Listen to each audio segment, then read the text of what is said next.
சில நேரங்கள்ல தேவன் நம்ம வாழ்க்கையில எதுவுமே செய்யாத மாதிரி தோன்றும். நம்ம ஜெபிப்போம், காத்திருப்போம், மீண்டும் நம்ம ஜெபிப்போம். ஆனா ஒண்ணுமே மாறாத மாதிரி இருக்கும். ஒரு இம்ப்ரூவ்மெண்ட்டுமே நம்ம லைஃப்ல இருக்காது. அந்த நேரத்துல நம்ம மனசுக்குள்ள ஒரு கேள்வி வரும். ஆண்டவரே, நான் இன்னும் எவ்வளவு நாள் காத்திருக்கணும்? வேதத்தை நம்ம ஆழமாக வாசிச்சு பார்த்தோம் அப்படின்னா, ஒரு ஆச்சரியமான ஒரு பேட்டர்ன் தெரிய வருது. தேவன் யாரை உயர்த்தணும்னு திட்டமிடுகிறாரோ, அவங்கள ஃபர்ஸ்ட் என்ன பண்றாரு அப்படின்னா தயார்படுத்துகிறார் அப்படின்னு சொல்லி பார்க்கிறோம். உடனே அவங்களுக்கு ஒரு உயர்வு ஆண்டவர் கொடுக்க மாட்டார். தரிசனங்கள் கொடுப்பார், கனவுகள் கொடுப்பார். ஆனா அவங்களை என்ன பண்றாரு பாத்தீங்கன்னா ப்ரிப்பரேஷன் பண்றார். யாரும் பார்க்காத இடத்துல கொண்டு போய் ஆண்டவர் என்ன பண்றாருன்னா அவங்களை உருவாக்குறார், உடைக்கிறார். அதுக்கப்புறம் அவங்க வெளியே எல்லாரும் பார்க்கும்படியான ஒரு உயர்வான ஒரு பொசிஷன்ல அவங்க காணப்படுதாங்க. எல்லா கண்களும் அப்பதான் பாக்குது. இப்படி ஒரு மனிதன் இருந்தான்ல, இப்ப ஆண்டவர் எவ்வளவு அழகா உயர்த்தி வைத்திருக்கிறார் அப்படிங்கறத அவங்களுடைய கண்கள் ஆச்சரியப்படும்படியாக ஆண்டவர் உயர்த்துகிறார். இந்த நாள்லயும் ஒருவேளை நீங்க ஒரு தாமதமான ஒரு சூழ்நிலை இருக்கலாம், ஒரு காத்திருப்பு காலத்துல இருக்கலாம். நிச்சயமாக ஆண்டவர் உங்களை உயர்த்துவதற்காக தயார்படுத்தி கொண்டிருக்கிறார் அப்படிங்கறத நீங்க புரிஞ்சுக்கோங்க. இன்றைக்கும் நம்ம இந்த காரியத்தை குறித்து தான் நம்ம டீட்டெயிலா பார்க்க போறோம். இதுல ஒரு 3 லெவல்ஸ் இருக்கு. இந்த மெசேஜ் முடியும் நேரத்துல நீங்க உங்க வாழ்க்கையை பார்த்து, ஆமா நான் இப்போ இந்த லெவல்ல தான் இருக்கேன் அப்படிங்கறத நீங்களே சொல்ல முடியும். தேவன் என்னை உயர்த்ததான் என்னை தயார்படுத்திட்டு இருக்கிறாரு அப்படிங்கிற ஒரு கன்ஃபர்மேஷனுக்குள்ள வர ஆண்டவர் நிச்சயமாக இந்த வீடியோ மூலமாக உங்களோடு கூட பேசுவார் என்று சொல்லி நான் கர்த்தருக்குள் விசுவாசிக்கிறேன்.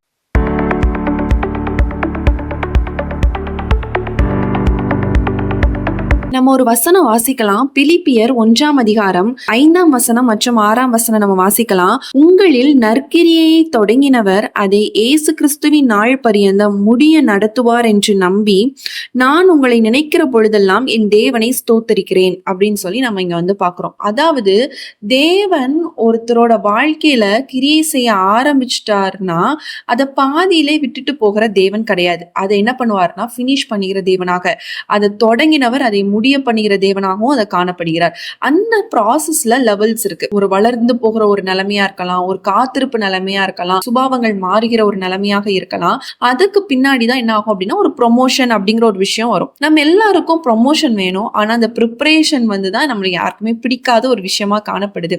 ஆனா வேதம் என்ன சொல்லுது தெரியுமா? ப்ரிப்பரேஷன் இல்லாம ஒரு உயர்வு அப்படிங்கிறதே என்னன்னா கிடையாது. நம்மளால அது எப்படி ஹேண்டில் பண்ணும் அப்படிங்கிற ஒரு பக்குவமும் நமக்கு இல்லாத ஒரு நபராகவும் நம்ம காணப்படுவோம். ஆண்டவர் உங்களை உயர்த்துறதுக்கு தயார்படுத்துகிறார் அப்படின்னா ஒரு 3 லெவல்ஸ் இருக்கு. அந்த 3 லெவல்ஸ்ல நம்ம இந்த லெவல்ல இருக்கோம் அப்படிங்கறத நீங்க இந்த வீடியோ பார்க்கும் பொழுதே நீங்க ஐடென்டிஃபை பண்ணிக்கலாம். ஃபர்ஸ்ட் லெவல் பாத்தீங்க அப்படின்னா லவ் பிஃபோர் பர்பஸ். ஆண்டவர் மேல ஒரு அன்பு உங்களுக்கு அதிகமாகும். இதுதான் ஃபர்ஸ்ட் லெவல். ஒரு உயர்வுக்கான முதல் படி அதான். உபாகமம் 6ஆம் அதிகாரம் 5ஆம் வசனத்துல சொல்லப்பட்டிருக்கு, உன் முழு இருதயத்தோடு கர்த்தரை நேசிப்பாயாக.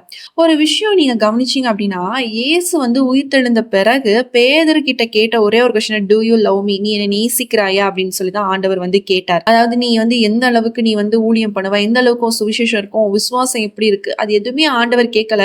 நீ என்னை நேசிக்கிறாயா அப்படிங்கிற ஒரு வார்த்தையை தான் ஆண்டவர் கேட்கிறாரு. அதே மாதிரி நீங்க வேதத்துல நீங்க பாத்தீங்க அப்படின்னா மரியாளை கூட நீங்க பார்க்கலாம். மரியாளை பார்க்கும் பொழுது அவங்களுக்கு ஜீசஸ் மேல ஒரு அன்பு அதிகமா இருந்துச்சு. அதனாலதான் எல்லாரும் அவங்க சகோதரி எல்லாரும் வேலையில பிஸியா இருந்த போது கூட அவங்க என்ன பண்ணாங்கன்னா இயேசுவின் பாதத்துல இருந்தாங்க அப்படின்னு சொல்லி நம்ம வேதத்துல பாக்குறோம். இன்று உங்களிடத்துல இன்னுமே இல்லாம இருக்கலாம், ஆனா தேவன் மேல உங்ககிட்ட அன்பு இருக்கா? தேவனோட பிரசன்ஸ் எப்பவுமே இந்த பிரசனத்திலேயே நான் மூழ்கி இருக்கணும் அப்படிங்கிற ஒரு விருப்பம் உங்களோட இருதயத்துல இருக்கா அப்படிங்கறத பாருங்க. வேதத்தை நிறைய படிக்கணும், நிறைய பிரேயர் பண்ணணும், ஜபத்துல அதிகமா இருக்கணும், அவர் கூட இன்னும் க்ளோஸ் ஆகணும், அவர் கூட இன்னும் அதிகமாகணும், இன்டிமெசியா நான் ஜீசஸ் கூட இருக்கணும் அப்படிங்கிற ஒரு உணர்வு உங்களுக்குள்ள அதிகமா இருக்குன்னா தேவன் உங்க இருதயத்தை தொட்டிருக்கிறாரு. உங்க இருதயத்துல அவர் அன்பின் ஆவினால ஊற்றப்பட்டிருக்கிறார் அப்படிங்கறத நீங்க புரிஞ்சுக்கோங்க. ஃபர்ஸ்ட் லெவலே என்னன்னா ஆண்டவருக்காக ஏதாவது செய்யணும். ஆனா என்கிட்ட ஒண்ணுமே இருக்காது, என் சூழ்நிலை எல்லாம் பாத்தீங்கன்னா ஜீரோவா நீங்க இருப்பீங்க. ஆனா ஆண்டவருக்காக நான் ஏதாவது கொடுக்கணும், ஏதாவது ஒரு விஷயம் பாக்குறீங்க, ஹெல்ப் பண்ணணும்னு நினைப்பீங்க. ஆனா உங்ககிட்ட ஒண்ணுமே இருக்காது. அவங்க மனசுல நினைப்பீங்க எனக்கு இந்த விஷயம் நடந்துச்சுன்னா நான் ஃபுல்லா ஆண்டவருக்காக கொடுக்கணும் அப்படிங்கிற ஒரு உணர்வு கூட உங்களுக்கு காணப்படும். இது ஆண்டவர் மேல நீங்க கள்ளம் கபடி இல்லாத ஒரு அன்பு, ஒரு பியூரிட்டியான ஒரு குழந்தை பிறந்துச்சுன்னா அந்த குழந்தை அவங்க அம்மா கிட்ட எவ்வளவு அன்பா இருக்கும் அதே மாதிரி ஒரு அன்பை நீங்க தேவனிடத்துல காமிப்பீங்க. அதுதான் ஃபர்ஸ்ட் லெவல் ஆஃப் ப்ரிப்பரேஷன்.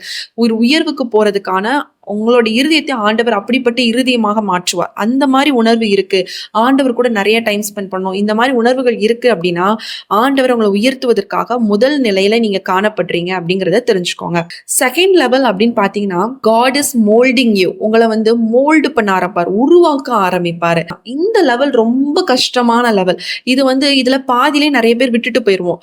என்னால இந்த வலியை தாங்க முடியல, என்னால இந்த ப்ராசஸ் முடியவே முடியாது அப்படின்னு சொல்லிட்டு நம்ம போயிடுவோம். இந்த இடத்துல தான் நிறைய பேருக்கு இப்போ உங்களுக்கு எல்லாத்துக்குமே ஒரு பதில் கிடைக்கக்கூடிய ஒரு லெவலா கூட இந்த லெவல் இருக்கலாம். ஏன்னா நீங்க நிறைய ஜெபிப்பீங்க, நிறைய ஃபாஸ்டிங் போடுவீங்க, அவ்வளோ காத்திருப்பீங்க. இந்த லெவல்ல ஆன்சரே கிடையாது. தேவன் உங்ககிட்ட டைரக்டா பேசவே மாட்டாரு. ஆண்டவர் உங்க கூட இல்லைங்கிற ஒரு உணர்வு கூட உங்ககிட்ட வரும். ஆனா ஆண்டவர் உங்களை உருவாக்கி கொண்டே இருக்கிறார். கொஸ்டின்ஸ் அதிகமா வரும் இந்த சீசன்ல. ஏன் என் வாழ்க்கையில மட்டும் இவ்வளவு போராட்டம், எப்போ என் வாழ்க்கை மாறும், இன்னும் எவ்வளவு நாள், இப்படியே உங்களுக்குள்ள கேள்விகள் அதிகமாயிட்டே இருக்குன்னு வச்சுக்கோங்களேன். நீங்க இந்த லெவல்ல இருக்கீங்க அப்படிங்கறத தெரிஞ்சுக்கோங்க. யோசேப்போட லைஃப் எடுத்துக்கோங்க. கனவு இருந்துச்சு, கூலியில விழுறாரு, அடிமையான வாழ்க்கை வாழ்றாரு, சிறைச்சாலையில வாழறாரு.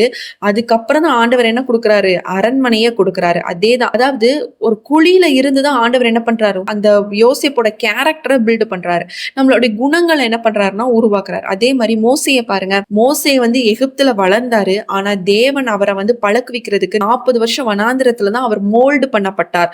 நிறைய ஒரு லீடர் ஆகிறதுக்கு என்னென்ன தேவையோ அது எல்லாவற்றையும் என்ன பண்றாரு, அவரை ஆண்டவர் மாத்துறாரு அப்படின்னு சொல்லி பாக்குறோம். தாவீது எடுத்துக்கோங்க, அபிஷேகம் இருந்தது, ஆனா அவருக்கான அந்த ஒரு ராஜ மேன்மை வர்றதுக்கு வருஷங்கள் எடுத்தது. ஏன் அப்படின்னா இந்த மேன்மையை விட நம்மளை உருவாக்குறது ரொம்ப முக்கியம். இந்த உருவாக்குதல் நம்ம கரெக்டா பண்ணியிருந்தோம்னு வச்சுக்கோங்களேன், அந்த உயர்வை நம்ம தக்க வச்சுக்கிற ஒரு நபராக காணப்படும். இல்லைன்னா நமக்குள்ள பெருமை மேட்டுமை வந்து அது ஈஸியா நம்ம கவிழ்க்கப்பட்டுருவோம். அதனாலதான் நீங்க நினைக்கலாம், டைரக்டா ஆண்டவர் உருவாக்கலாம், ஆனா நம்ம நிலைத்து நிற்போமான்னு கேட்டீங்கன்னா இருக்க மாட்டோம். ஏன்னா நம்மளுக்கு பெருமை வந்துடும். நினைச்சதை விட பெருசா நம்ம உயர்ந்துட்டோம்னா நம்மளே பிடிக்க முடியாது. அதுதான் உண்மையான ஃபேக்ட் கூட. அப்போ இந்த உருவாக்குதல் நம்மள மெச்சூர் ஆக்குறார் ஆண்டவர். என்ன வந்தாலும் எப்படி இந்த சிச்சுவேஷன்ஸை ஹேண்டில் பண்ணும் ஒரு மெச்சூரிட்டி ஆண்டவர் கொடுக்குறார். பாக்குற பாதி பேர் வெயிட்டிங் சீசன்ல தான் நம்ம எல்லாருமே இருப்போம். மனுஷங்க என்ன புரிஞ்சுக்கவே மாட்டேங்கிறாங்க, நான் சொல்றது எல்லாமே தப்பாவே கன்வே ஆகுது, என்ன தப்பாவே வந்து எடுத்துக்கிறாங்க, நான் நல்ல நோக்கத்துல தான் சொல்றேன், ஆனா என்ன தப்பா எடுத்துக்கிறாங்க, நான் வந்து ஒதுக்கப்படுறேன், என் ஃபேமிலியிலே நான் வந்து ஒதுக்கப்படுற நபரா இருக்கேன், நான் ஒரு மாதிரி தனிமையா நான் ஃபீல் பண்றேன், எனக்கு என்னன்னே தெரியல, காரணமே இல்லாம என் மனசு ரொம்ப பாரமாகுது, நான் அழுறேன், ஆனா என்ன ரீசன் எனக்கு தெரியல, எப்படி ஜெபிக்கணும்னு கூட எனக்கு தெரியல. முக்கியமா வார்த்தைகள் வராது நீங்க ஜெபிக்க உட்கார்ந்தீங்கன்னா. ஏன்னா மனசுக்குள்ள பல விஷயங்கள் ஓடிட்டு இருக்கும், எதுக்காக ஜெபிக்கணும், என்ன விஷயம் ஆண்டவர்கிட்ட கன்வே பண்ண கூட தெரியாது. ஆனா நீங்க வந்து ஆண்டவர் சமூகத்துல உட்கார்ந்து அழுது தீத்துருவீங்க. அப்படிப்பட்ட ஒரு நபராக கூட நீங்க காணப்படுவீங்க. ஆனா அந்த டைம்ல கூட ஆண்டவர் பதில் சொல்ல மாட்டார். இவ்வளவு அழுது கூட ஆண்டவர் எனக்கு பதில் சொல்லலையா, இவ்வளவு ஃபாஸ்டிங்கிறது கூட ஆண்டவர் பதில் சொல்லலையான்னு நினைக்காதீங்க. ஆண்டவர் உங்களை உருவாக்கி கொண்டிருக்கிறார். ஒரு உயர்வுக்காக ஆண்டவர் உங்களை தயார்படுத்தி கொண்டிருக்கிறார் அப்படிங்கறத நீங்க புரிஞ்சுக்கோங்க. ஆண்டவருக்காக ஏதாவது ஒண்ணு செய்யலாம், ஏதாவது ஒண்ணு பண்ணுவீங்க. ஊழியத்திலையும் சரி, நான் ஊழியத்துல குறிப்பா சொல்றேன், ஊழியத்துல நீங்க ஆண்டவருக்காக ஒரு ஸ்டெப் எடுத்து வைப்பீங்க. சர்ச்சு கூட சேர்ந்து சரி நம்ம ஏதாவது நம்ம பண்ணலாம், சரி நம்மளுக்கு எதுவுமே வாழ்க்கையில இந்த விஷயம் நம்ம பண்ணும்போது கூட நம்மளுக்கு வந்து கொஞ்சம் ஆறுதலா இருக்கு அப்படிங்கிற மாதிரி நீங்க சில விஷயங்கள் பண்ணுவீங்க. இல்ல பைபிள் ரீட் பண்ணி மெடிடேட் பண்ண ஸ்டார்ட் பண்ணுவீங்க. இல்ல சின்ன ஏதாவது ஒரு விஷயம் கேட்குறீங்க, உங்களை சுத்தி ஏதாவது ஒரு விஷயம், ஆண்டவரே இவங்களோட வாழ்க்கையை மாற்றுங்க, நீங்க மத்தவங்களுக்காக ஜெபிக்கிற ஒரு இன்ட்ரெஸ்ட், இந்த விஷயங்கள் அவங்களோட பர்சனல் லைஃப் ஒரு டிசாஸ்டர் ஒரு கேள்விக்குறியா இருந்தாலும் ஆண்டவரோட லைஃப்ல நீங்க ஏதாவது ஒண்ணு செய்யணும், ஒருபடி ஆண்டவருக்காக முன்னாடி போகணும், இல்ல ஆண்டவரோட சமூகத்துல நான் உட்கார்ந்து இருக்கணும், நான் அவர்கிட்ட நான் இன்னும் க்ளோஸ் ஆகணும் அந்த வாஞ்ச, இது ஆண்டவருக்காக ஏதாவது ஒரு ஸ்டெப் செய்யணும் அப்படிங்கறத நீங்க ஒரு படி எடுத்து வைக்கிறீங்க. இதுல என்ன ஆகும் அப்படின்னா, நீங்க ஆண்டவரோட சமூகத்துல உட்காரும் போது உங்களை அறியாமையே உங்களோட கேரக்டர் வந்து பில்ட் ஆயிட்டே வருது. இப்போ நீங்க ரொம்ப கோவப்படுற நபரா இருக்கீங்கன்னு வச்சுக்கோங்க. ஃபார் எக்ஸாம்பிள், வீட்டுல இருக்கவங்க எல்லாத்துக்குமே தெரியும் நீங்க ரொம்ப ஹைப்பர் டென்ஷனான ஒரு பர்சன், எதுக்கு எடுத்தாலும் கோவப்படுவீங்க அப்படின்னு தெரியும்.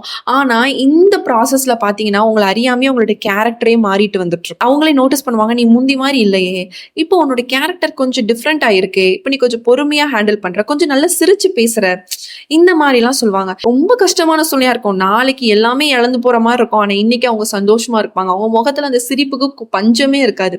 ஏன்னா ஆண்டவர் அவங்களை மெச்சூர் ஆக்கிட்டே வந்துட்டு இருக்காரு. இந்த மாதிரி அனுபவங்கள்லாம் உங்களுக்கு இருக்குன்னா ஆண்டவர் உங்களை உயர்த்துவதற்காக உங்களை மோல்டு பண்ணிட்டு இருக்காரு அப்படிங்கறத தெரிஞ்சுக்கோங்க. மூணாவதா ஒரு விஷயம் பாத்தீங்க அப்படின்னா, ஆண்டவர் என்ன பண்ணுவார்னா உங்களை வந்து பயன்படுத்த ஆரம்பிப்பார். இதுதான் வந்து உயர்வோட ஒரு ஸ்டார்டிங் பாயிண்ட் அப்படின்னு எடுத்துக்கலாம். வெளியே தெரிய ஆரம்பிக்கக்கூடிய ஒரு முதல் படி அப்படிங்கறத பார்க்கலாம். ஃபர்ஸ்ட் ரெண்டும் மறைக்கப்பட்ட டைம்ல நடந்துட்டு இருக்கும். இதுல நீங்க ஆண்டவருக்காக ஒரு படி நீங்க எடுத்து வைக்கும் பொழுது ஆண்டவர் உங்களை ஒரு 50 ஸ்டெப்ஸ் கிட்ட கூட்டிட்டு போயிருவார். நீங்க ஒருத்தருக்காக ஜெபிக்கிறீங்க, ஒரு கரிசனையா ஜெபிக்கிறீங்க அப்படின்னு வச்சுக்கோங்களேன், ஆண்டவர் அங்க வந்து வல்லமைய வெளிப்படுத்த ஆரம்பிப்பார். பேசும்பொழுது சில பேர் அவங்களோட இருதயத்துல சமாதானத்தை உணர்வாங்க. இது எப்படி இருக்கும் அப்படின்னா, எடுத்ததுமே ஒரு பினான்சியலா பாக்குறத விட சின்ன சின்ன விஷயமா நீங்க நோட் பண்ண ஆரம்பிப்பீங்க. உங்களால உங்களை சுத்தி இருக்கவங்க பிளஸ்ஸிங் ஆக ஆரம்பிப்பாங்க. இன்னும் இல்ல, நீங்க நல்லா ஜெபிக்கணும்னு வச்சுக்கோங்களேன், உங்க வீட்டுல உங்க ஹஸ்பண்ட் வந்து ஒரு பிசினஸ் பண்றாங்க, இத்தனை நாள் லாஸா போயிட்டு இருக்குன்னா கொஞ்சம் கொஞ்சமா ஒரு ப்ராஃபிட்ட பார்க்க ஆரம்பிப்பாங்க. கொஞ்சம் கொஞ்சமா ஒரு ரூபா கூட வராத ஒரு குடும்பத்துல ஒரு 10 ரூபாய் உங்க வீட்டுல ப்ராஃபிட் வர மாதிரி இருக்கும்.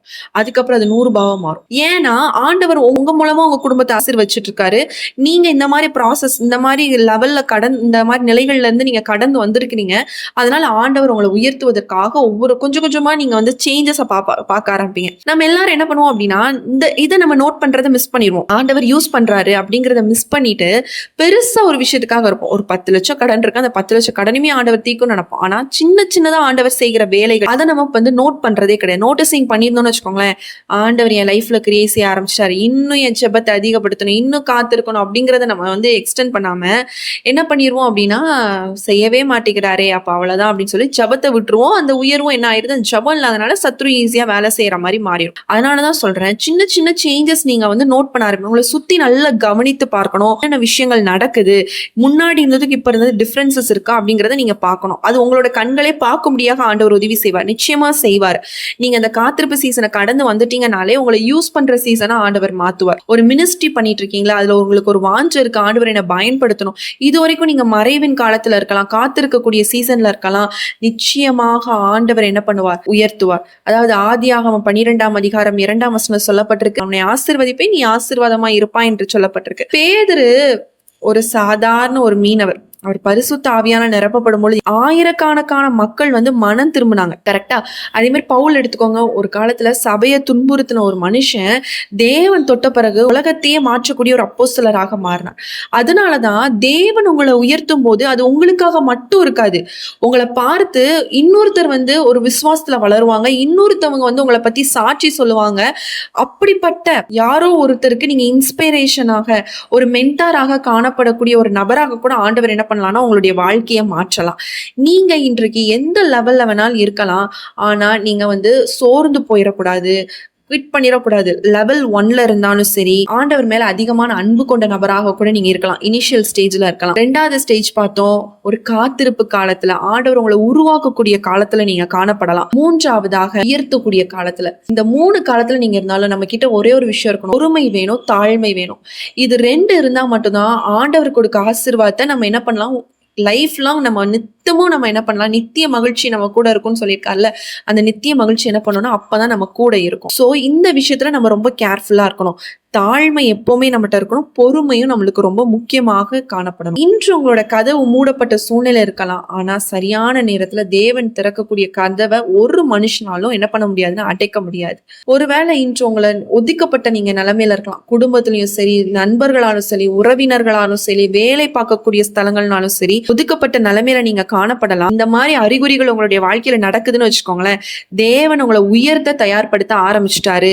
நீங்க உங்களை விட்டு கொடுத்து அந்த ப்ராசஸ்க்கு நீங்க வந்து என்ன ஆனாலும் பரவாயில்ல, என் தேவன் என்னை உடைக்கட்டும், என்னை உருவாக்கட்டும், நான் உயர்த்தப்பட போறேன், என் தேவன் என்னை உயர்த்துவார் அப்படிங்கிற விசுவாசத்துல நீங்க நல்லா பிடித்து கொண்டீங்கன்னு வச்சுக்கோங்களேன், நிச்சயமாக ஆண்டவர் உங்களை உயர்த்துவார். பலருடைய கண்கள் பார்க்கும்படியாக, பலர் உங்களை பற்றி சாட்சி சொல்லும்படியாக என்ன பண்ணுவார்னா தேவன் உங்களை உயர்த்துவார். இந்த வீடியோ உங்களுக்கு ரொம்ப யூஸ்ஃபுல்லா இருந்துச்சு அப்படின்னா நீங்க கமெண்ட் செக்ஷன்ல சொல்லுங்க. நீங்க எந்த லெவல்ல இருக்கீங்க அப்படிங்கறதையும் நீங்க கமெண்ட் செக்ஷன்ல சொல்லுங்க. இந்த வீடியோ நீங்க அநேகருக்கு ஷேர் பண்ணுங்க, உங்களுக்கு ரொம்ப பிரயோஜனமாக இருக்கும்.